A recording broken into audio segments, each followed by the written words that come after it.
Hello, everyone. Thank you for coming to our luncheon seminar, which we're holding in this room today for our special guest, Nadera Shalhoub-Kevorkian. As you know, our tradition here in Middle East Studies is we don't do introductions, so we can save time. All of you should have received the sheet of paper that has a bio of the speaker plus an abstract in the back of the talk. Let me just say that we're celebrating, and this will be the premiere launch of this new book by Professor Shalhoub-Kervokian called Security, Theology, Surveillance, and the Politics of Fear. And it's based on her work in Palestine, and especially Jerusalem, but it goes far beyond that. It launches a new theoretical terrain for thinking of security as a theology, which is an important argument she'll be making in a minute. And it is part of a body of work that she has produced over the last 10 to 20 years that has really shaped much of the study on settler colonialism, on biopower, and on violence, especially towards women and children. And she comes to it from a very varied background in law, in social work, in anthropology, and other disciplines. It's a real pleasure for me to welcome Nadera Shalhoub-Kevorkian to Brown University, because she's not only a leading scholar, she's also a good friend and a longtime resident of East Jerusalem, which is a very, very difficult place to live for a Palestinian these days, and she'll share some of the stories with you about that.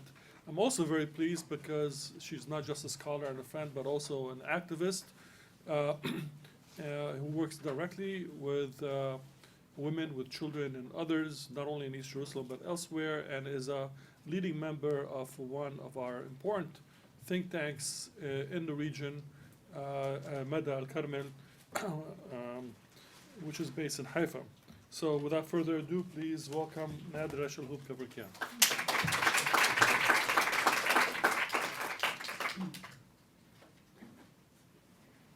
Thank you, Pshara.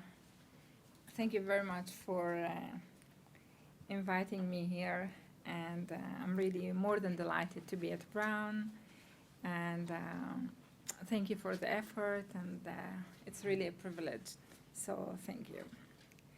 Well, as you've seen, the title of my book, Security, Theology, Surveillance, and the Politics of Fear, raises two main arguments. I actually talk about two theologies. I talk about the one that is known to everybody, which is the biblical theology, where there's the chosen people and the promised land, but there is another theology, and when combined together, it's really hard to function, or it's really hard to understand what goes on.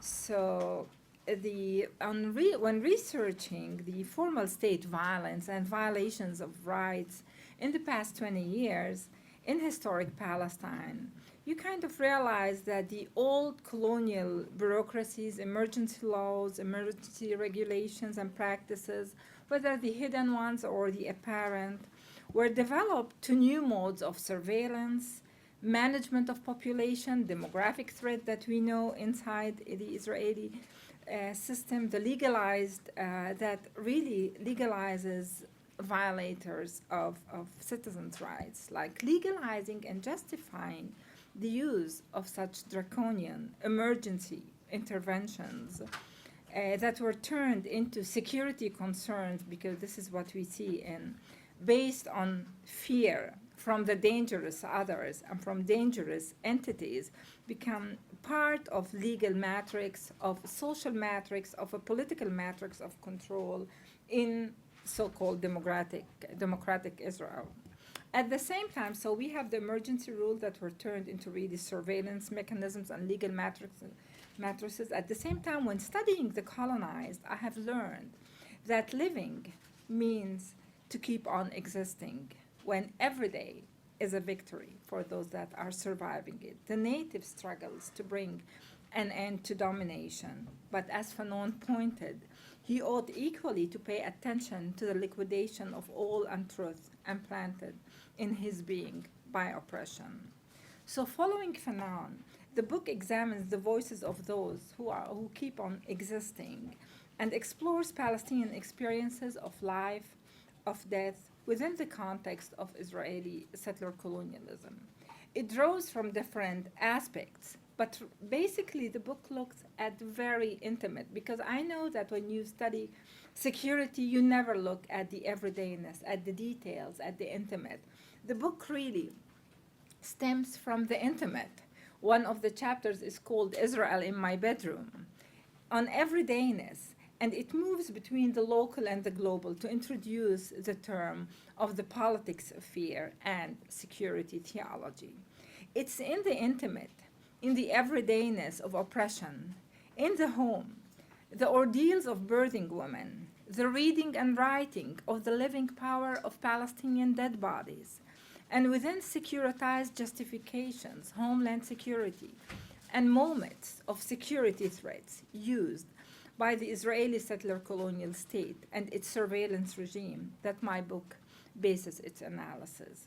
The analysis presented in the book looks at colonial and settler colonial conditions. I do look at Ann Stoller's writings, at Shirin Razaz and Tubani, at different settler colonial and colonial regimes, but with a focus on the Zionist and the Israeli state regime in historic Palestine, to help us understand how racialized surveillance and control of the colonized are carried out through laws and practices of control that manage, invade, classify, categorize, and govern the colonized.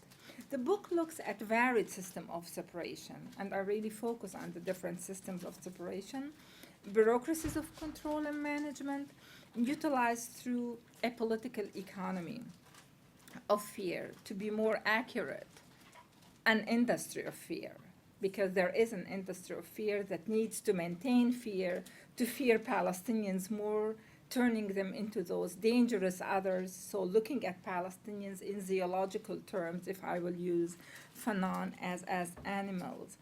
An industry of fear that nullify, classify, and identify the dangerous entities, turning the native population into unwanted others that can be a threat to other settler states. Now the book looks at how and in what way surveillance, securitization, and the politics of fear affected Palestinians. The research shared in the book reveals that an invisible order of continuous dispossession and a machinery of power is at work all the time. This is why I go to the intimate and to the everydayness. This order and machinery of power is affected by settler colonial logic, and it's embedded in the invasion of the intimate. And when I mean the intimate, it's the body, it's the politics of everydayness, it's the home space, it's sexuality, it's the community space where colonial rules, policies, bureaucracies create ghettoized spaces and times for the Palestinian other. My understanding of settler colonialism is also supported and affected by the writings of different scholars. And I look at settler colonialism, of course, as a structure, not an event. I look at settler colonialism as a system that looks at the native in a way that it tries to evict the native from the place.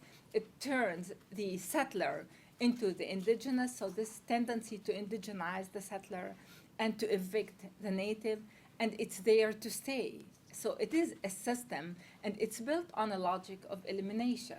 So settler colonialism, and this is how I look at it, is based on territoriality, and territoriality, it's an irreducible element in it. And the invasion of land aims at destroying the natives' traces to replace them with the settlers. So colonialists demolish before they construct new spaces to erase the history, to erase the culture, past existence of the native, and settler colonizers come to stay. And therefore, the invasion of territories reconstructs, reorganizes, renames, and uproot the colonized. Now, and this is where surveillance is always at hand through technologies of violence. Now, my reading of colonial occupation provides two critical insights into the colonial speciality of power arrangement.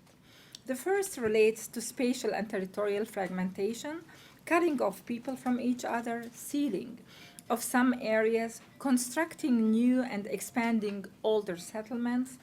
Such territorial fragmentations and separations limits and restrains people's livelihood, hinder their mobility and accessibility to resources. It forges an everyday panoptic space characterized by significant topographic variations and invades the very intimate sphere of life, including the body, the time, the space of birth and death. The second relates to the surveillance and construction of psychosocial and political traps that are developed by the colonizer to manage daily spatial and social life and create multiple separations that results in the creation of not only isolated places, entities, and communities, but also isolated individuals and families that live under constant fear, under constant terror, and are feared as terrorist others. So those of you who are acquainted with my work on Jerusalem and my study on trapped bodies and lives, I really look at the way the system and the settler colonial system is really trapping and suffocating people. Therefore, my book concludes, and I conclude by showing the way in which the violent and cruel trapping of Palestinians' intimate spaces and times, bedrooms, bodies, lives reflect. And here, kind of the book moves from the biopolitical and geopolitical analysis to a necropolitical analysis, from biopower, geopolitics to necropolitics, whereby there is an economy of life and death. And this economy of life and death looks at who should live and who should die and how. And this is how, although, the book ends with a chapter on birth, but I tried to be more optimistic, but the situation is so gloomy.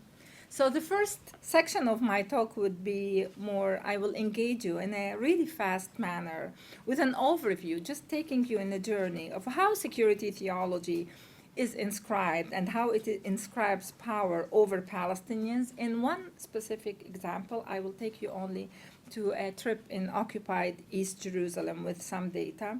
And then I will move into talking about the first chapter after the introduction, which is the price tag, a group of Jewish extremists that are the ones that have burned the Duma family in the last month. Let me start by bringing the voice of Aida. And Aida said, the past 3 days were the worst days of my life, having the baby under such stress, needing to catch up a bus while experiencing the pain of severe contraction, knowing that I might have the baby on the bus. I had contractions, bad ones. I was dying from fear, pain, ra'b, real terror, holding onto my bag as if the bag can carry the pain, crying my body in silence, wanting to go back to my house, to have the baby there. But then the baby would end up without an ID, undocumented, unsecured, displaced, mshattati, all her life. I was giving birth, but living death at the same time. And I stopped myself from giving birth, hanging onto my back, squeezing it, promising my unborn to reach the hospital and have her in Jerusalem. I had her, thank God. She was healthy, but I'm tired, still anxious, upset, and agitated. But I also feel like I did it. Aida's words portray the reality of the inheritance of suffering among Palestinian birthing mothers I interviewed. They exemplify her feelings of living in fear and terror. Aida's fears and anxieties, both as a woman on the verge of giving birth and also after giving birth, where I interviewed her 4 days after her giving birth, is a physical and psychological manifestation of the treatment of Palestinian women bound by the politics, geopolitics, biopolitics, and sociocide of military occupation. The invasion of the occupied body that has inherited suffering due to historical injustice in an occupied time and space, in a state of mundane terror, in which hegemonic knowledge production has situated Aida and her newborn in a geography of fear, and within an archaeology of constant uncertainty, is the overarching concern of my argument. In listening to Aida's ordeal and voice, and to her discussion of birth in Jerusalem, both as material reality for a given woman at a specific time, and also as a conceptual event, we have to take into account the various economies of birth that are prevalent in occupied territories. What complicates such a discussion is that the physical and conceptual aspects within it meet at the middle ground, where the psychic and the body must inevitably be discussed in tandem. In the testimonials of various Palestinian women gathered in my study on the politics of birth in occupied East Jerusalem, the body space, the physical space, and time become implicated in their experiences. Ironically, time comes to be conceptualized in their words as a place, space of timelessness, an eternity of waiting and wishing for the multiple assaults on their daily lives to be over. Days, months, and moments merge together in a confluence of suffering that is so continuous that the measuring of time passing becomes meaningless, nothing short of impossible. Now, as a scholar, I have long ago understood that as scientific as my research can be, my most significant understanding and revelation came from the voices of Palestinians. It's really a kind of a bottom-up analysis who give evidence, but one that goes beyond telling their story. Since, as Suvendrini Pereira, a Sri Lankan scholar, have said, in relation to bodies of refugees trying to enter Australia, these bodies functions as border thresholds and points of connection between spaces and times. Moreover, following Alan Feldman, Pereira claims that, and I quote, the transgressive bodies killed on the wrong side of a map both affirm and undo the logic of border. In that sense, these bodies, the bodies of the dead, or the survivors, or Palestinian women, whether counter or not by the authorities, enable us to see how regimes act, how their policies generate a different orientation of the body in the world, while their bodies are marked by these policies. Now, to further understand what goes on in the area, just look at the in the news, an ad in the newspaper stating that Israel to stop issuing birth certificates to children of foreigners. And guess what? Who are those foreigners? These are Palestinian children born in East Jerusalem. Sorry. And if you look at the statistics, and this is one of the things that I have accumulated, we have the Israeli Central Statistics Bureau statistics that shows that live births, look at the number 8,299 of Palestinians. The Palestinian Central Bureau of Statistics shows 3,042 in the same year. I think that numbers do not tell us the real story, but tell us a narrative. The Israeli narrative is telling us, well, there's a demographic threat. Palestinians are having too many kids in Jerusalem, just be careful. And Palestinians are not really giving the real number. This is why I thought that let me just take you into a short visit to the data on Jerusalem. And when you look at poverty rate, according to the Israeli Civil Rights Association, 75.4% of Palestinian residents and 83.9% of Palestinian children live below the poverty line. When you look at the Israeli side, you see that 21.8 and 30.8. And Jerusalem, of course, is really very high in poverty, even among Israelis, Israeli Jews. And look at the percentage of women. 86% of women are in occupied East Jerusalem are under the poverty line. Demographically, the plan is to have 70% Jews in occupied East Jerusalem and 30% Palestinians. So far, the Palestinians are 36.8 every year, the decline. In addition to the demographic attack, there is the Judaization of space. As you know, the issue of walls. The building of the wall have separated 55,000 Palestinians, have affected 130,000, and 3.7 million were separated from each other. We have the checkpoints.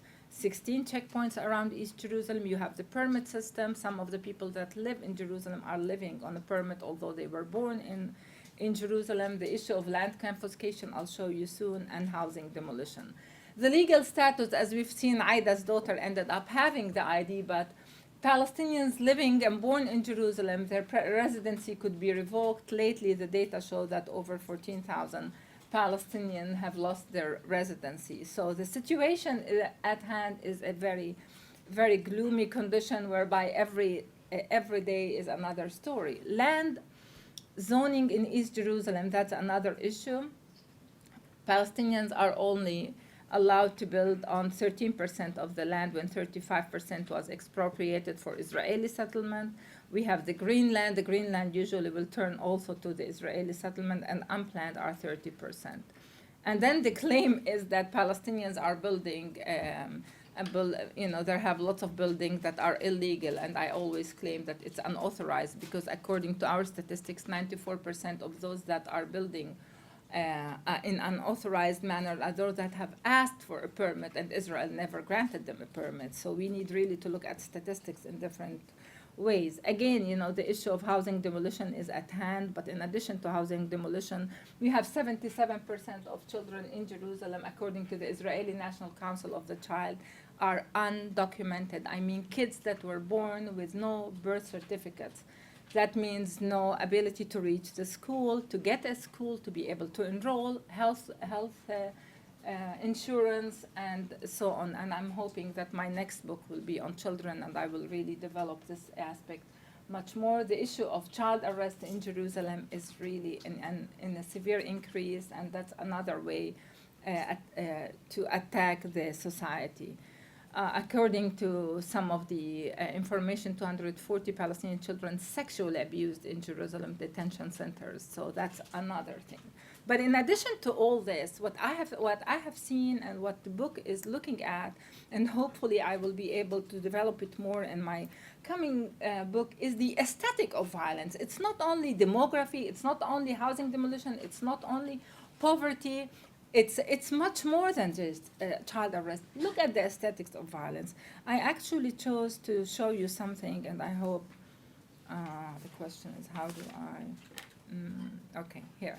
This is from the Jerusalem parade. I live in the old city of Jerusalem. These things that you see are things that I live every day, so I hope that I'll be able to pass my message. The volume.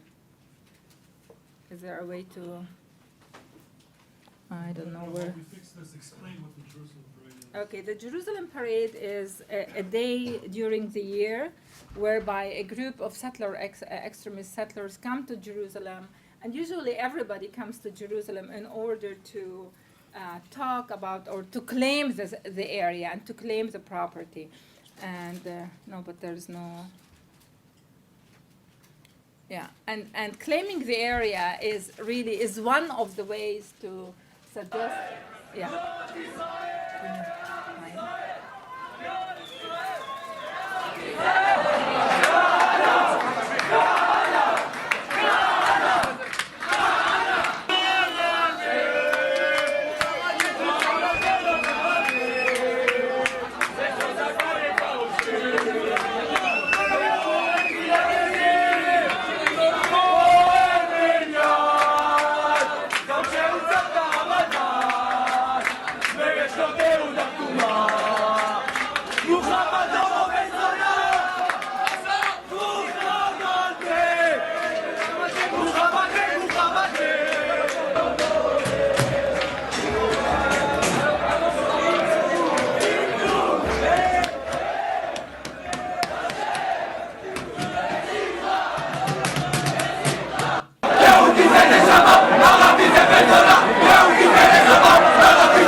Wanted to pass the message that violence is not only inscribed on bodies, on intimate spaces, even aesthetically. When you see all those things invading the area, it creates a sense of fear, but at the same time it tells you who should be feared and who shouldn't be feared, who should die. If you've heard the issue of who is dead, death to the Arabs, and so on. And this is where I thought that that would take me to the second part of my talk, which is the work on Tag Mahir, because what we see here is clearly that the Palestinian is constructed as feared, as a security threat that is sustained, and it really sustains its power.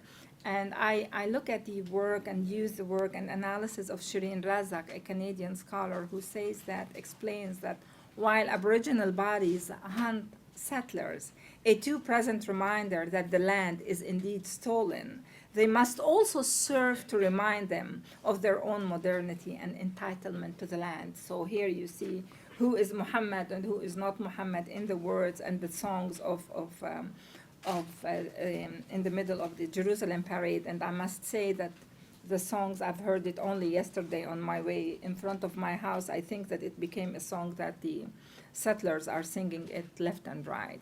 Let me take you to the words of Nahed. Nahed said, at the entrance to our house, they, Tag Mahir, the group that I will be talking about, sprayed a Star of Davis and the phrase Tistalku Mekan, get out of here. All in black, they invade the neighborhood at night, scare the kids, and spray Mavet L'Arabim, death to the Arabs, on the walls. And when we call the police and ask for help, they don't even come to check the area, let alone listen to what we have to say. They treat us like animals, like we're not human, like we don't have families that need to feel safe when sleeping, or children that need to know that at least the walls of their homes are secured.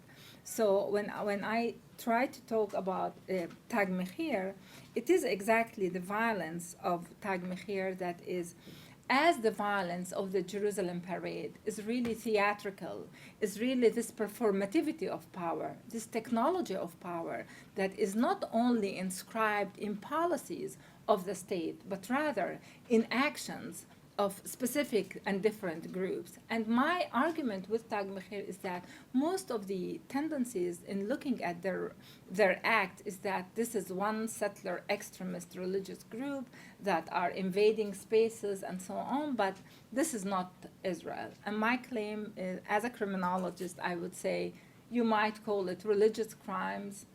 I don't. You might call it hate crime. What I see it as state hate crime. And I will explain why. Now, the Tag Mahir, and what is Tag Mahir? Tag Mahir, or price tag, is a concept adopted by Israel, including settlers in the West Bank and occupied East Jerusalem, and the Israeli media to identify violence, mostly against Palestinians, by Jewish Israeli settlers. The perpetrators of Tag Mahir contend that their actions are legitimized by Judaism, particularly the Old Testament.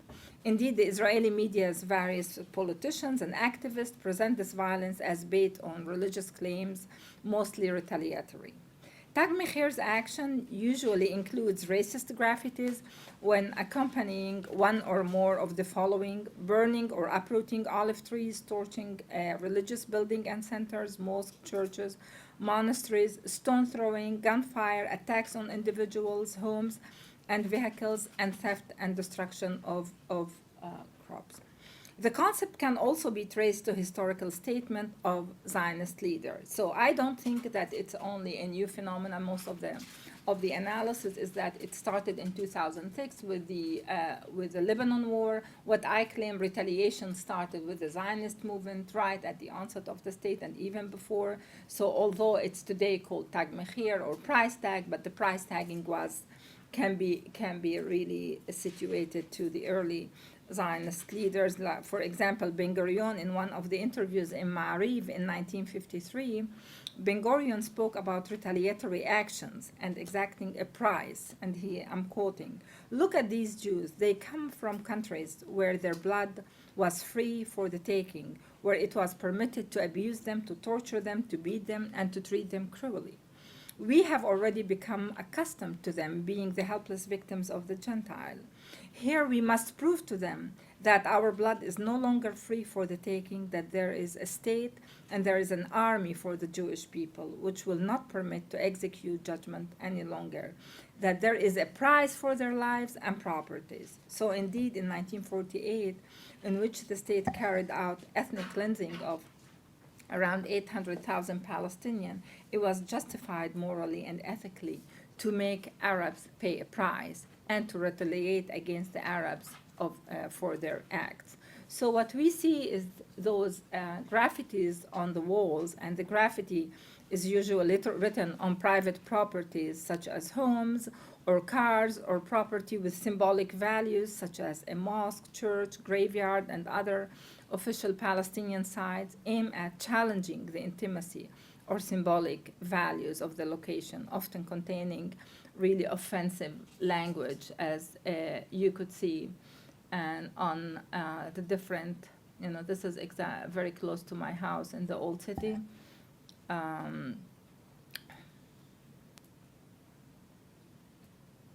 So everybody, goyim, non-Jews, get out here, go back to Ethiopia. This is the Ethiopian church. So torching of religious centers, according to the head of Tag Meir, there is a group of Israeli rabbis that are against price tag, and they're called Tag Meir, which is spreading the light.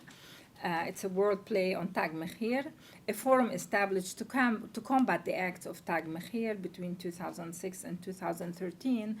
There were, according to them, 24 mosques and monasteries and churches that have been burned. This year, the number went up. Most recent findings based on OCHA, which is the Office for Coordination of Humanitarian Affairs, identified or stated that there were 37 mosques and churches that have been desecrated or tortured. Lately, Avi Ashkenazi, an Israeli newspaper report, stated that there were 44 mosques and churches that were desecrated. Now, when we look at the attacks of Tag Mechir, we learn that mostly legal scholars and criminologists would argue that the motivation for retaliation increases when the chances the perpetrator will be punished are minimal. My research have shown that a systematic lack of prosecution of Tag Mechir members exists, as settlers are rarely held accountable for their violence, and the Israeli army is often complicit in their attacks. Tag Mechir's actions are blessed by some religious leaders, tolerated by politicians, legalized by the state, as they are not outlawed or punished. And even the last case of burning an entire family alive, they still claim that they could not find the people and they don't know who did it, and so on. So the two cases of Douma and Muhammad Abu Khdeir, last year, July, Muhammad Abu Khdeir was burned alive, and the family now still, we see that politicians and the state is not really taking a clear stand. So they do not react strongly to Tag Mechir until the later started harming military and security personnel. The only time that they started really taking them seriously is when they started attacking military personnel. Now, the everydayness of this unpredictable Tag Mechir attacks and racism, added to the state-sponsored act that I have showed you before, which is the demography, the housing demolition, the inscription of power over the birthing bodies. I talk about the inscription of power in the book over the dead bodies, create spatial and social relations of alienation. Now, when I look at it, we see that, again, this racist passion portrayed this ideology, this Zionist ideology of who should live and who should die. So Mavet l'Arabim, death to the Arabs, while the others should live, and Kahana is alive. So you see it all the time, and here you see the burning lately of the church and the mosque, burning of olive trees, and if you look at the statistics, you see that it's up and down, but destruction and uprooting Palestinian trees, we see that over 50,000 olive trees were affected and burned, and their incident resulting in casualties or property damage among Palestinians is really in an increase, which also is kind of uncontrolled. This is one of the and again, a good Arab is a dead Arab. Kahana is alive. So who should live and who should die? Jew, you should smile, you are the son of a king, death to Arabs, go away in one day, so we don't waste 2 days revenge. So what we see here is that Tag Mahir's actions are really blessed by the state, as there is no real reaction to it. And I think that if I'll look at it not only from a criminological perspective that looks at the attack over the space, but also from a psychological perspective, Frosch explains that the election of the racialized other as an object of hate is a way of closing down the thinking that would be necessary in order to deal properly with these unwanted fantasies, to integrate them properly into the subject's mind and hence make them survivable. So whether you connect Tag Mahir's act with the parades and what happens inside Jerusalem and this aesthetics of violence, the flags, the singing, the voices, the writing on the wall, you see that the social space becomes a strategic mediation of radical politics. It links raciality with everyday dispossession to the larger dimension of social and political order, and in our case studies, settler colonialism. Now, the abstract space is both homogenizing and fragmenting. It is produced by the technocratic relationalism, bureaucratic and commodifying administration. It's like linear time and phallocentric visuality, all immediately shaped by state violence, as Lapvert would say. Now, in pursuing this logic of the colonial framework, Achille Memby suggests that colonial occupation combines biopolitics and necropolitics, necropolitical disciplinary power over the body. That is, and I quote, the various ways in which, in our contemporary world, weapons are deployed in the interest of maximum destruction of persons and the creation of a death world, and what I call it in my writing, a royal death zone. Now, he offers Palestine as an example of the death world, and Memby suggests that the infrastructural warfare allows the invisible killing and the outright execution of Palestinians. He explains how the looting of the space, the place, the water, combines with the brutal control over the individual's accessibility and mobility, creates a death world for the living dead.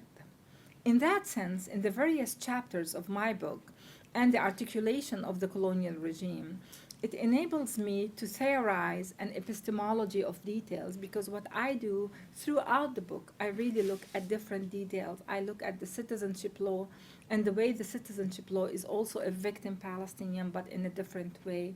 And this is where I call it Israel in my bedroom. I look at the Nakba law and I show how surveillance is not only over the walls and over the bedroom, but even over the memory, because Palestinians are not allowed to commemorate the Nakba, because there is a criminalization of the commemoration of the Nakba. And from there, I move into the demolition of houses. So from the homeland and memories about the homelands to the demolition of house. So what I do is that looking at the different articulations of the technologies of the colonial regime, it enables me to look at the details, to look at the everydayness, to look at the intimate. These intimate are the ones that track the minute elements that mobilize the grammar of race, and so to point to the marking of difference between the seen and the unseen, the people and the unpeople, while keeping in mind that the logic of erasure and elimination differ in different times and spaces, and that that enforce the racial categorization and categories shift based on racialized political economy. I will end by saying that what I see and what I have seen and what the book looks at, it really looks at the biopolitical power, the Foucauldian analysis of make, live, and let die, and the management and control of life. And I moved into looking at it, at the body, at sexuality, at the space, at territory. And I ended up finding that it is a situation, it is a necropolitical situation. And if we don't really hear the voices of people like Aida or Nahed and understand the minute details, and understand that the element of everydayness and the details are political issues, severe political issues that should be put on the agenda, we will miss the entire situation, and we will contribute to the economy of life and death, to this necropolitical regime of the creation of different death zones in different times and spaces. I'll stop here and Thank you.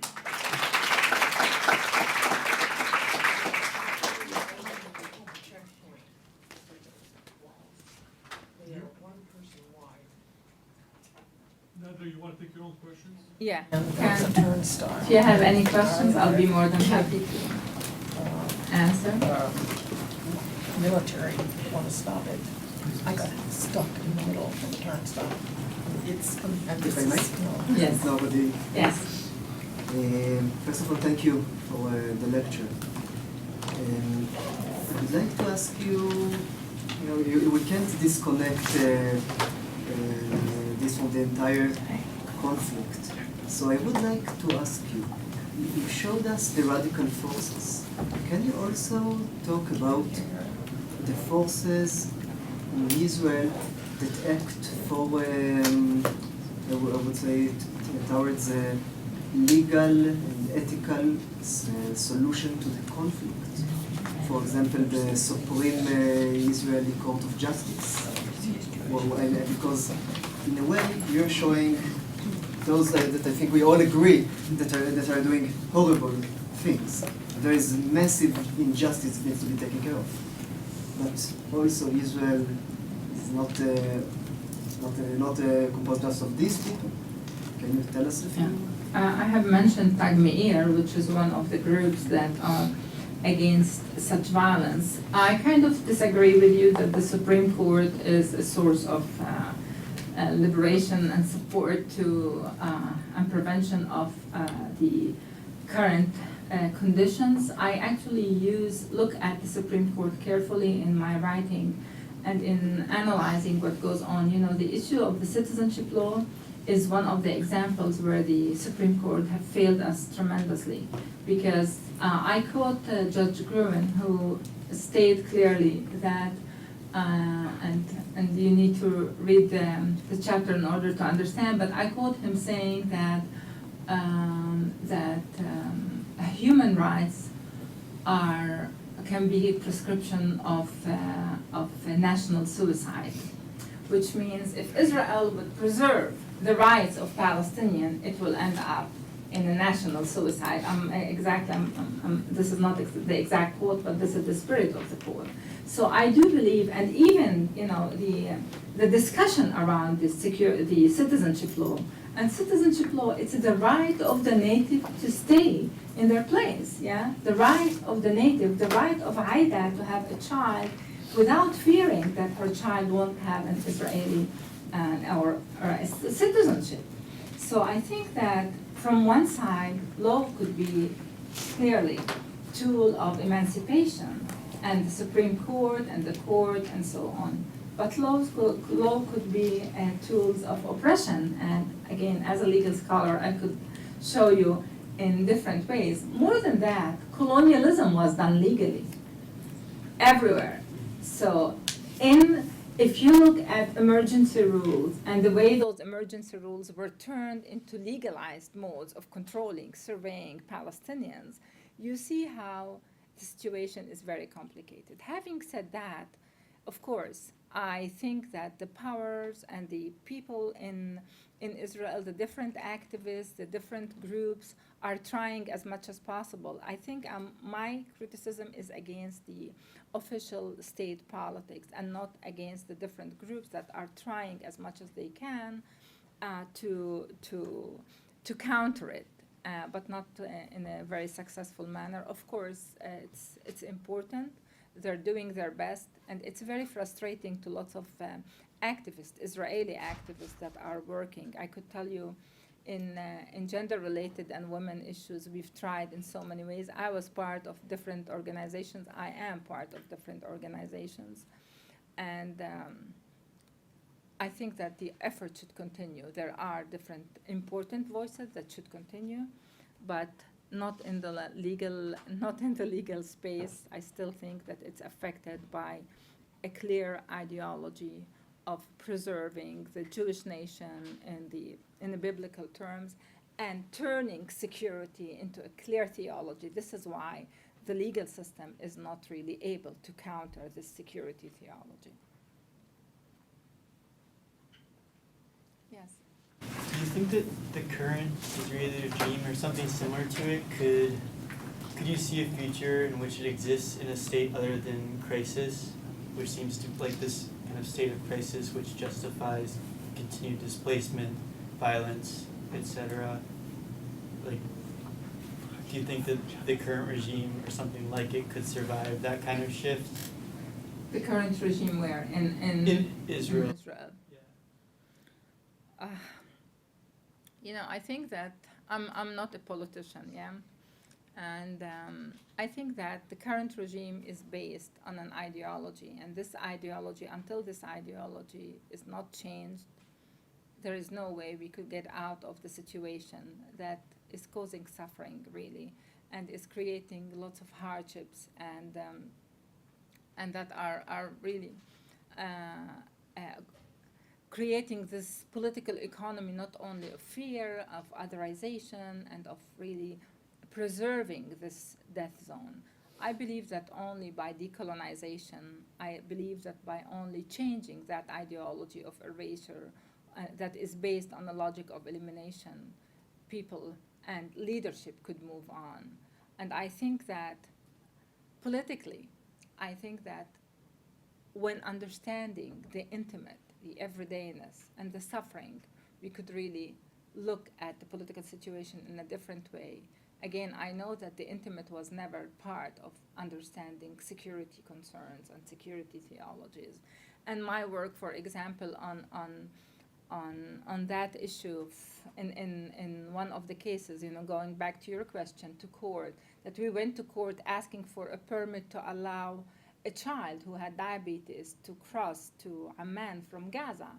And again, the story was that because otherwise he had diabetes and his other leg would have been amputated, and going to court asking for the permit just to passage, just to go to Amman to get the treatment.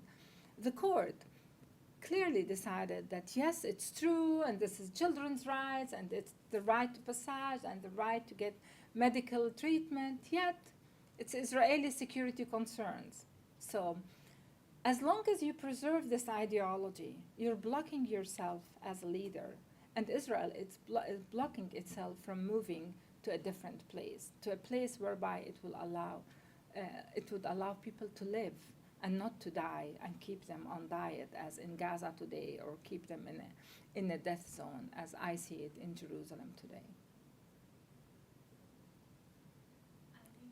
Nadera, I was really interested in how you connected intimacy as well as citizenship, and I was hoping you could flesh out a little bit more. You spoke about the citizenship law, but also the violence, like the mundane violence, you could say, inflicted on Palestinians who want to marry Palestinians who are not necessarily from the same space they are.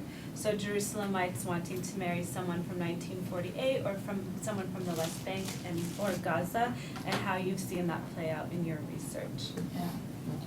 Well, I think that the citizenship law and the issue of having an ID or blue ID, again, you know, if this is not colonial, you know, the issue of having people with different IDs, categorization, as Fischbach used to call it, it's controlled by numbers, but it's controlled by identities and so on, as Elias Rey in his work on surveillance and others.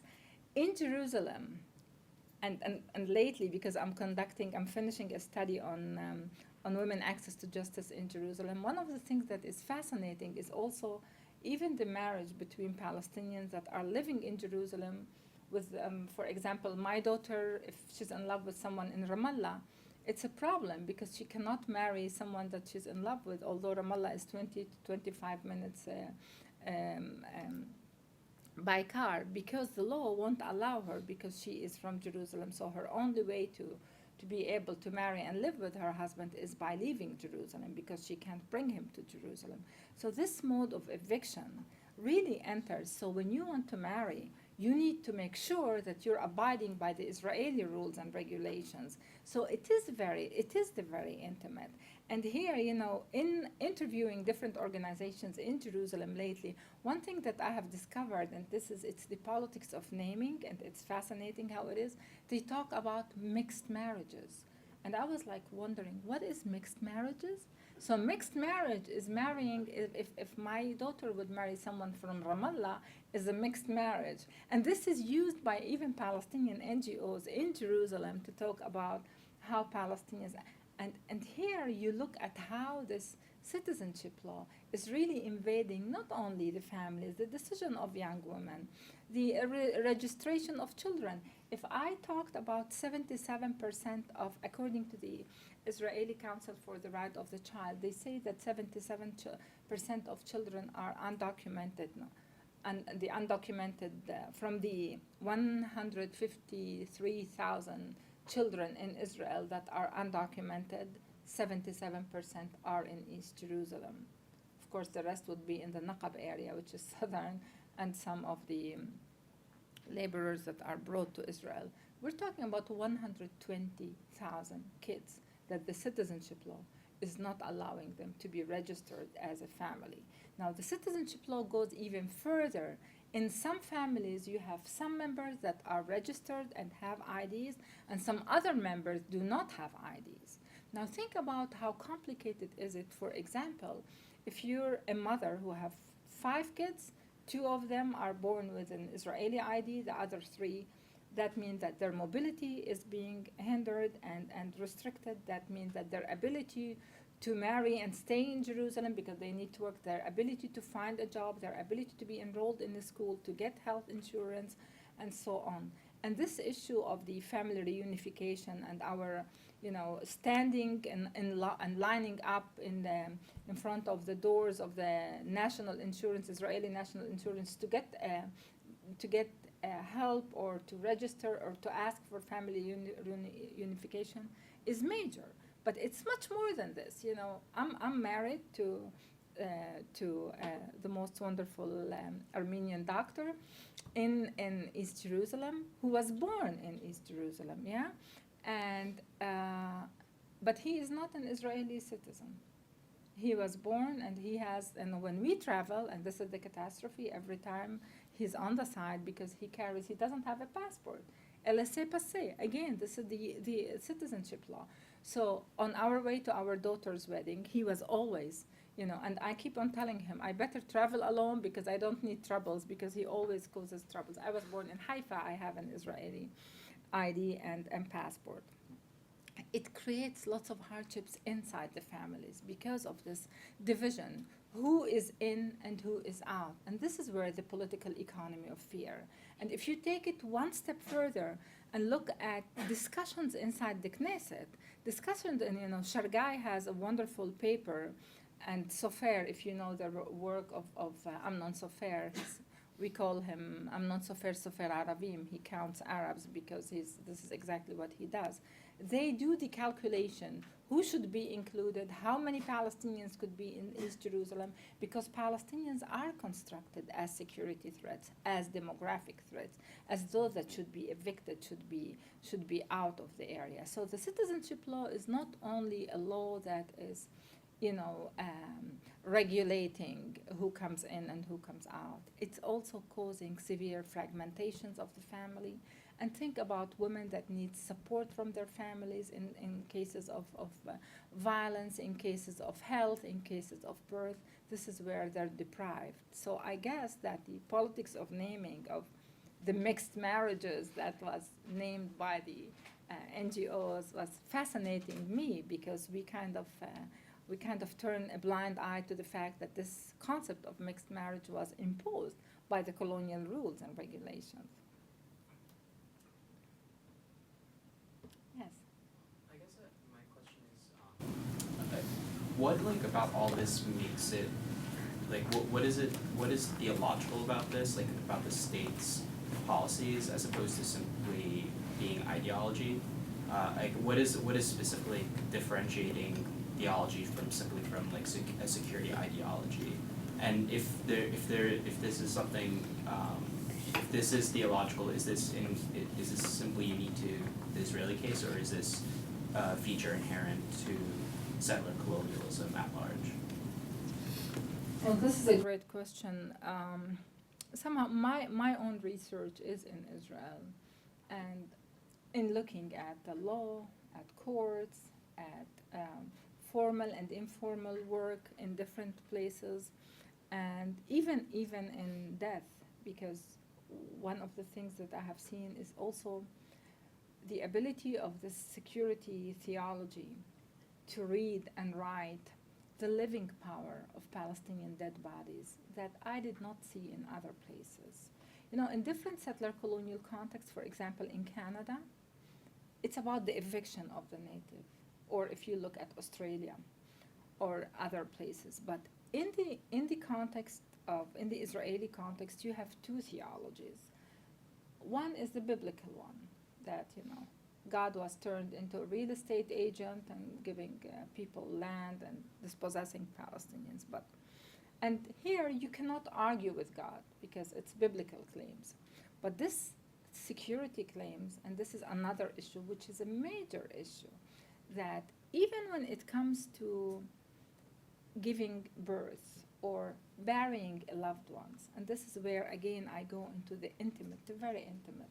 You know, the mere fact of having, you know, I'll give you one example of a case that I followed up of a man who was born in Jerusalem, but who came to the U.S. to study engineering. And when he came back, his identity was revoked and he lost his Jerusalem identity, yet his family was still in Jerusalem. And he used to cross the checkpoint because his house was after the checkpoint to reach home. One day he was being treated for chemotherapy. He crossed the checkpoint. He used to come in and out with a permit, and this permit was renewed every year according to, you know, the Israeli regulations. One day he passed to his house and he died. So they tried to bring him back to bury him in Salahuddin Street inside Jerusalem. And the soldiers refused to allow him the passage because they said that the permit allowed him to pass as a living body but not as a dead body. Now,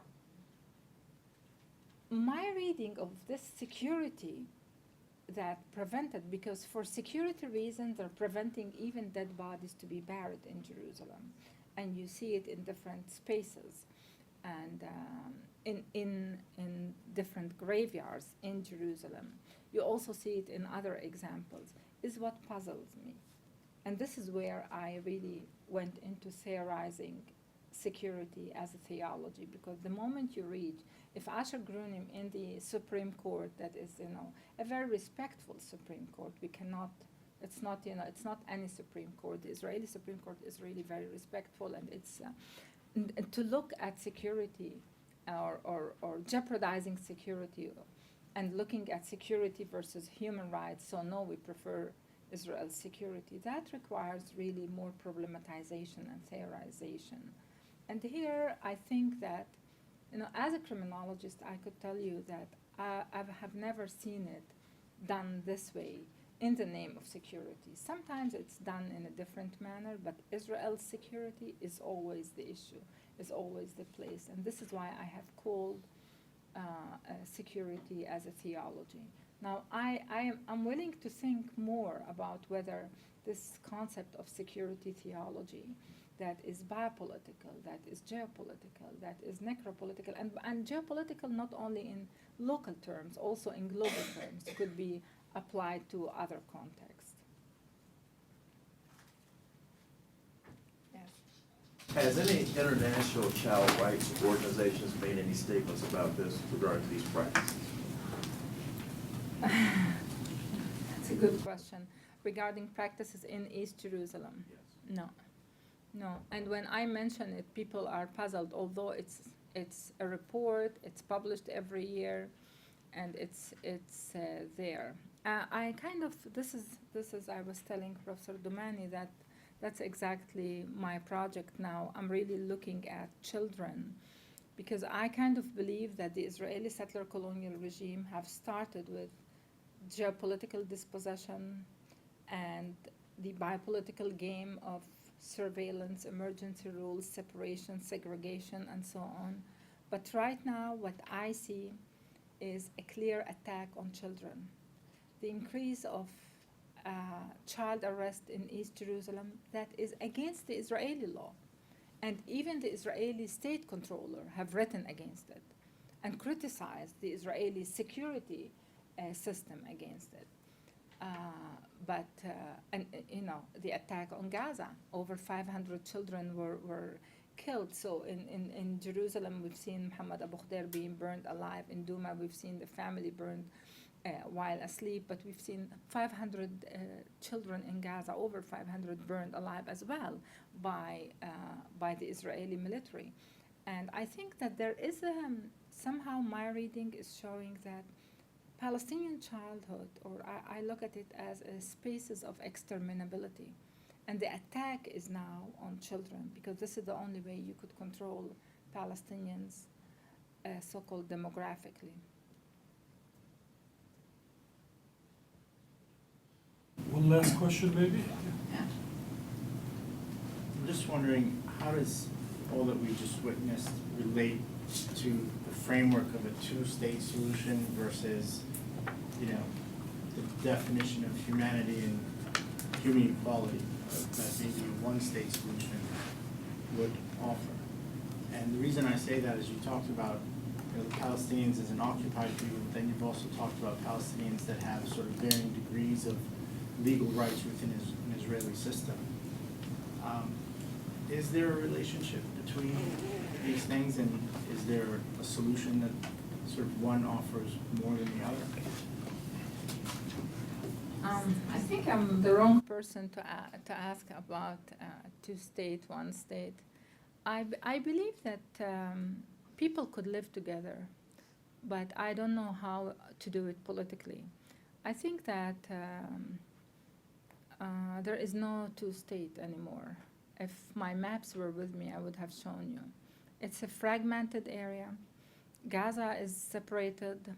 We inside Palestinians, citizens of the State of Israel, are also compartmentalized in small places. Attacks on Palestinians in Israel, just look at the Naqab area and look at the demolition and dispossession and continuous dispossession. The poverty rate is the highest inside Israel.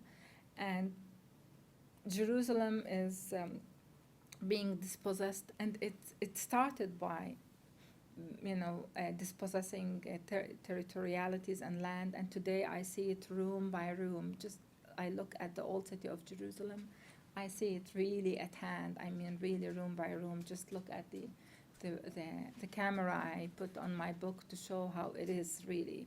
Everything is under surveillance, and I guess that the two-state solution is not applicable. The West Bank, 60% of the West Bank is Area C. Area C is under Israeli control. So let's say a woman an abused woman would like to ask the Palestinian police for help. According to the Oslo Agreement, Area C people, the Palestinian police, in order to come help her, they should coordinate with the Israelis, get the permit, go to help her, but without wearing the police uniform. All this makes it totally, it's an area that there is no control for the Palestinians. So you have the fragmented spaces. You have people that are really also suffering from lack of continuity. And at the same time, of course, continuities are always there. I must say that the agency and the power and the survival of Palestinians never cease to amaze me, really never cease to amaze me. But politically, I don't see any possibility with two-state at all. And now the one state, with what we have seen, with the anger, with the retaliation, with lots of violence, is also very, very hard. But I guess, what we need is to work on a formula that would really address the matrix of power and would allow people to live in a more safe manner. How? I think we need to give it to politicians. I believe, as a person who works in trauma and law, that it's possible It is possible, but if we are more attentive to those details, to the hardships, to the humans, and not to dispossession and to grabbing power and so on, it is possible. I live in a place whereby I could live with the people around me. The question is how you do it in a way that you're not stripping people from every single aspect of their humanity. And this is what is at hand today. Thank you very much.